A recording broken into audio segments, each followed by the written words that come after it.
بد شکل شہزادے کی سمجھداری۔ ایک دفعہ کا ذکر ہے، ایک شہزادہ بدصورت تھا اور اس کا قد بھی چھوٹا تھا۔ اس کے دوسرے بھائی بہت خوبصورت تھے اور دیکھنے میں بھی اور قد بھی ان کے بہت لمبے تھے۔ ایک بار بادشاہ نے بدصورت شہزادے کی طرف ذلت اور نفرت کی نظر سے دیکھا۔ شہزادہ نے اپنی نئی ذہانت سے باپ کی نگاہ کا تار لیا اور باپ سے کہا، اے ابا جان، سمجھدار ٹھگنا لمبے بیوقوف سے اچھا ہے۔ ضروری نہیں ہے کہ جو چیز دیکھنے میں بڑی ہے وہ قیمت میں بھی زیادہ ہو۔ دیکھیے ہاتھی کتنا بڑا ہوتا ہے مگر حرام سمجھا جاتا ہے، اور اس کے مقابل میں مکڑی کتنی چھوٹی ہے مگر اس کا گوشت حلال ہوتا ہے۔ بادشاہ شہزادے کی بات سن کر مسکرایا۔ تمام امیر اور وزیر خوش ہوئے اور اس کی بات سب کو پسند آئی، لیکن شہزادے کے دوسرے بھائی اس سے جل گئے اور رنجیدہ ہوئے۔ جب تک انسان اپنی زبان سے بات نہیں کرتا ہے اس وقت تک اس کی اچھائیاں اور برائیاں ڈھکی چھپی رہتی ہیں۔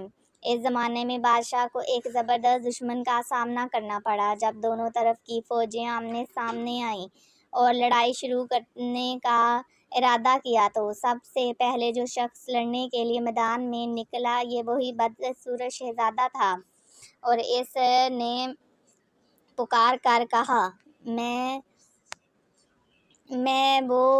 وہی شہزادہ ہوں جو بدصورت ہے۔ اور اس نے پکار کر کہا، میں وہ آدمی نہیں ہوں کہ تم لڑائی کے دن میری پیٹھ دیکھ سکو۔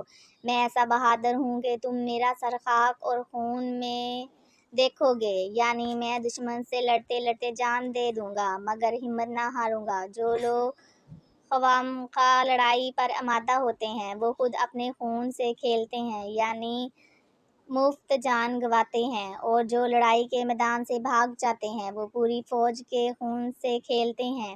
یہ کہہ کر شہزادے نے دشمن کی فوج پر بہت سخت حملہ کیا اور کئی بڑے بڑے بہادروں کو قتل کر دیا۔ جب باپ کے سامنے آیا تو کہا، ابا جان، آپ نے میرے دبلے پتلے کمزور جسم کو ذلت کی نگاہ سے دیکھا اور ہرگز میرے ہنر کی قیمت کو نہ سمجھا۔ آپ کو معلوم ہونا چاہیے کہ پتلی کمر والا گھوڑا ہی لڑائی کے میدان میں کام آتا ہے، آرام اور آسائش میں پلا ہوا موٹا تازہ بیل کام نہیں آ سکتا۔ کہتے ہیں دشمن کی فوج بہت زیادہ تھی اور شہزادے کی طرف سپاہیوں کی تعداد کم تھی۔ کچھ نے بھاگنے کا ارادہ کیا۔ شہزادے نے ان کو للکارا اور کہا، اے بہادر، کوشش کرو اور دشمن کا مقابلہ کرو یا پھر عورتوں کا لباس پہن لو۔ اس کی بات سن کر سپاہیوں کی ہمت بڑھ گئی اور سب دشمن کی فوج پر ٹوٹ پڑے اور اس کو مار بھگایا اور دشمن پر اسی دن فتح حاصل کی۔ بادشاہ نے شہزادے کو پیار کیا اور اپنی گود میں بٹھایا اور روز بروز اس سے محبت بڑھنے لگی اور اس کو اپنا ولی عہد بنا دیا۔ دوسرے بھائیوں نے یہ حال دیکھا تو حسد کی آگ میں جلنے لگے اور ایک دن بد شکل شہزادے کے کھانے میں زہر ملا دیا۔ اس کی بہن نے کھڑکی سے دیکھ لیا اور شہزادے کو خبردار کرنے کے لیے کھڑکی کے دروازے زور سے بند کیے۔ شہزادہ اس کی آواز سے چونک پڑا اور اپنی ذہانت سے سمجھ گیا کہ دال میں کچھ کالا ہے۔ کھانا چھوڑ دیا اور کہنے لگا، یہ تو نہیں ہو سکتا کہ بے ہنر لوگ زندہ رہیں اور ہنرمند مر جائیں۔ باپ کو اس واقعے کی اطلاع دی گئی تو اس نے شہزادے کے سب بھائیوں کو بلایا، ان کو مناسب سزا دی۔ اس کے بعد ہر ایک کو اپنے ملک کا ایک ایک حصہ دے دیا تاکہ آپس میں جھگڑا فساد نہ کریں۔